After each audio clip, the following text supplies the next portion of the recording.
Hello, comment allez-vous? Bienvenue sur cette nouvelle vidéo. Aujourd'hui, on va parler budget. Ah, non. Dès qu'on parle de budget, là, ça fait toujours mal parce qu'on se dit, là, on va parler argent. Qu'est-ce qu'il va nous raconter aujourd'hui? Et aujourd'hui, on va faire une simulation d'une personne célibataire, voilà, qui vit seule dans son appartement, en mode chill. Et on va voir combien il faudrait pour vivre correctement. Pas vivre au-dessus de ses moyens, juste vivre correctement avec les différentes charges que je vais vous énumérer là tout de suite.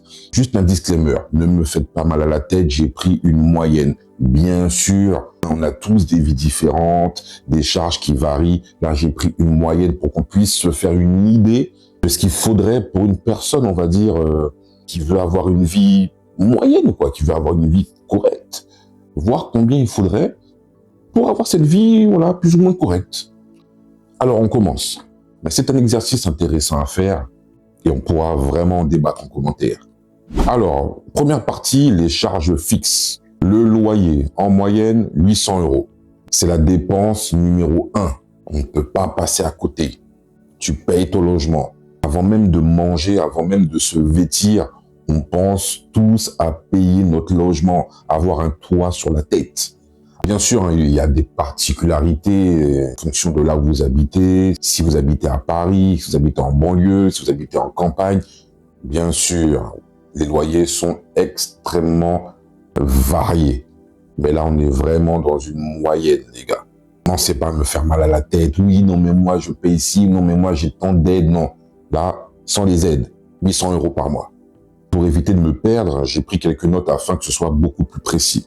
Ensuite, vous avez l'électricité, gaz, eau. Moyenne, 100 €.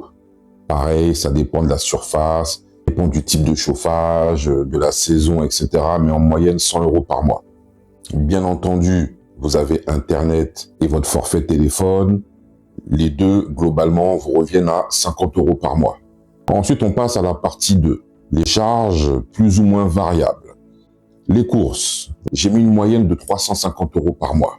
Tu veux bien manger, un peu de poisson, un peu de viande, des légumes, voilà, tu veux manger des choses de qualité.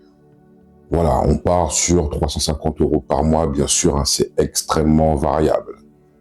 Ensuite, vous avez l'épargne, parce que c'est important d'épargner. C'est pas facile d'épargner, mais c'est important. Et j'ai mis en épargne 80 € par mois. J'ai regardé sur un site spécialisé en épargne.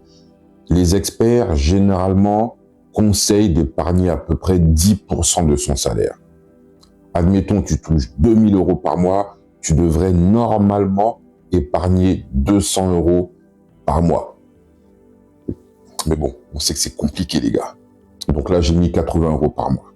Ensuite, tu as envie de faire quelques loisirs, un petit resto, tu as envie de te faire plaisir. Et là, il faut compter 150 € en moyenne par mois. La partie habillement. Alors, la partie habillement, c'est compliqué, c'est vraiment compliqué parce que on peut passer parfois des mois où on ne va rien acheter, hein, parce qu'on a tout ce qu'il faut, et parfois, il y a des mois où on va exploser le budget. Donc, j'ai mis une moyenne de 50 € par mois.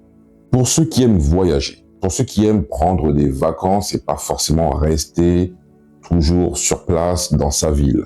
Donc, pour ceux qui aiment voyager, il faut mettre de côté, hein, t'es obligé. Donc là, on part sur une base de 100 € par mois, qui permet d'avoir un budget à peu près entre 1000 et 1200 € à l'année pour faire un beau voyage, voire 2 voyages, en fonction de ses envies, bien sûr. Il faut ajouter aussi à ça des frais que j'avais presque oubliés. La voiture, les gars, la voiture, hein, t'as envie de bouger, t'es célibataire, tu veux quand même bouger, tu veux quand même ne pas être toujours dépendant des transports. Donc tu te dis, c'est quoi, je vais me prendre une petite voiture. Tu pars sur une voiture à peu près correcte. Hein. Donc la plupart du temps, les gens prennent un crédit voiture. Donc on part sur un crédit d'une moyenne de 250 € par mois. Voilà, tu as quelque chose de correct qui roule très bien. À cela, tu rajoutes, bien sûr, mensuellement l'essence, hein, parce qu'il faut bien faire avancer ta voiture, hein, c'est bien d'avoir une voiture, mais si tu mets pas de coco, c'est compliqué. Donc sur l'essence, on part à peu près sur une moyenne de 100 € par mois. Ainsi que l'assurance, si tu prends une assurance assez classique, on est à peu près aux alentours de 70 € par mois. Mais vu que tu ne vas peut-être pas prendre ta voiture tous les jours, que tu dois sûrement te rendre au travail en transport, Donc, il va te falloir aussi un pass de transport. En moyenne, faut compter 80 € par mois. Et du coup, les gars, quand on énumère tous les frais, on arrive à un montant de 2180 €. 2180 €. C'est-à-dire que pour avoir une vie à peu près correcte, hein, légèrement, on va dire, au-dessus de la moyenne, mais légèrement encore, hein, il faut compter à peu près 2180 €, 2200 €. C'est ce qu'on doit gagner pour pouvoir faire les choses correctement, on va dire.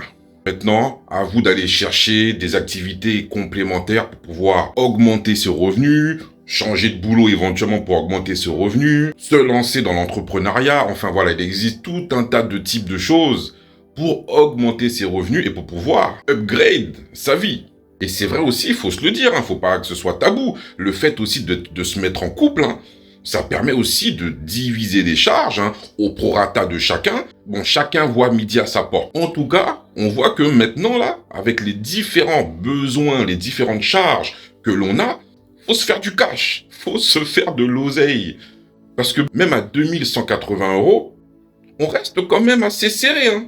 C'est-à-dire que là, chaque chose a sa place. Et si par malheur, on a un petit souci, tout de suite, ça commence à coincer.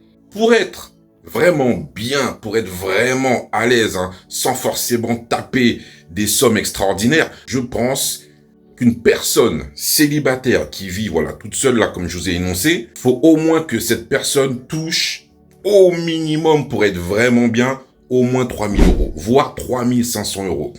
3500 €, tu commences à kiffer, tu commences à avoir un léger lifestyle un peu plus élevé et un peu plus confortable. En tout cas, les gars, dites-moi en commentaire ce que vous pensez de mon calcul. Dites-moi si j'ai vu les choses un peu de manière un peu farfelue ou si ça reste plutôt correct. Allez, on se rejoint en commentaire, les gars.